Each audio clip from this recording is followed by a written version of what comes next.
Il Veneto scalda i motori e supera le 40.000 vaccinazioni al giorno. Ieri il record. 48.492 vaccini. Tra oggi e domani in Veneto arrivano 150.000 dosi di AstraZeneca, 29.000 di Moderna, 14.000 di Johnson Johnson, mentre Pfizer aumenta a 225.000 le dosi a settimana. Di vaccini adesso ce n'è un po' di più.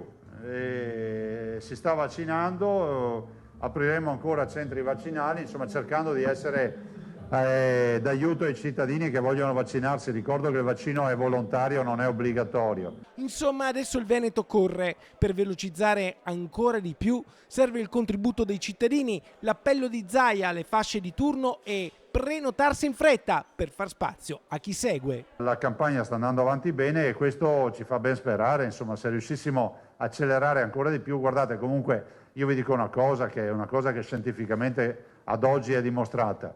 Messi in sicurezza gli over 60, cioè coloro che hanno più di 60 anni, diciamo, in linea di principio abbiamo fatto gran parte del lavoro della messa in sicurezza della comunità.